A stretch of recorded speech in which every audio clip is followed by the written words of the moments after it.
LeBron a career high 5 threes for Giannis. When he's hitting those shots, how tough is he to defend like that?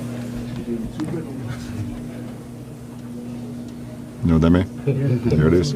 This was LeBron James' response to Giannis' 34-point night on December 19th, 2019. Not only did he drop a double-double and crown himself in a passing of the torch moment, but he also connected on 5 threes, literally his most made threes ever in a single game. So when LeBron tipped his cap to Giannis, it was definitely warranted. But let's look past the basic stats and analyze the 38 games that Giannis has played so far. The Bucks have the best record in the NBA at the midway point, and the MVP of the league has not only passed the eye test, but is having the most efficient statistical season of all time. But the question is, does most efficient equal most valuable? This is Topic Tackle. Let's go.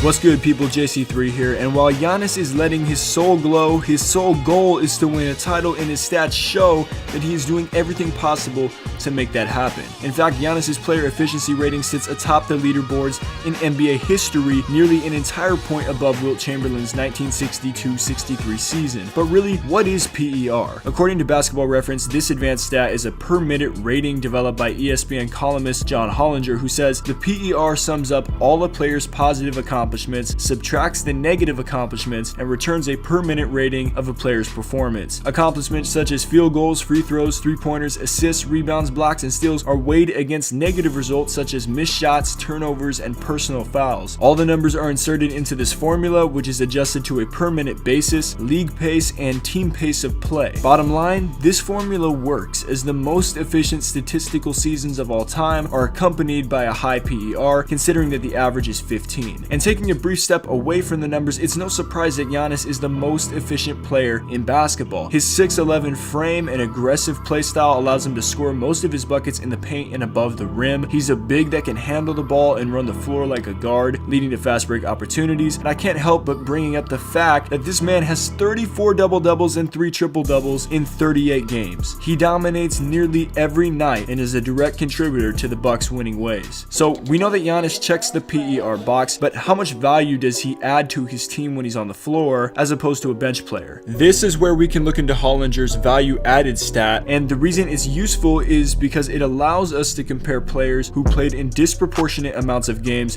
Say one player plays great in 60 games and the other plays merely good in 82, and determine whose performance was more productive. Hollinger provides the following average PERs for replacement level players by position. Taking the difference between Giannis's PER and that of a replacement level player at his position and multiplying the result by minutes played, we get 25,160.9. Finally, we have to divide this number by 67 in order for it to mean something, and we end up with 375.5. In 38 games played, this is the additional number of points that Giannis has been worth to the Bucks this season relative to a replacement level player. And his estimated wins average is this number divided by 30, since it takes about 30 points over the course of an 82 game season to add another win. The result is an estimated 12.5 wins that he adds to the Bucks. Now that we know what all these values mean, the league leaderboard showcases James Harden at first in these two categories with 37 games played. Giannis comes in second, and LeBron James occupies the 5th spot. But at the end of the day, does it help the members of the media who vote for MVP to know how efficient Giannis has been this season? Even if he doesn't beat Wilt's single season PER record, his season will land among the greatest of all time. But it seems to come at a time where narrative may override statistical excellence. It's been nearly 7 years since LeBron won his last MVP, and the recurring voter fatigue has likely wore off for the newly dubbed Wash King. If LeBron can lead his Laker team to the #1 seed in the West, with or without Anthony Davis, does this wash over anything that Giannis or Harden could do? Leave a thumbs up on this video and your feedback in the comments down below, and we'll be back with more Topic Tackle coming soon. Stay solid, people.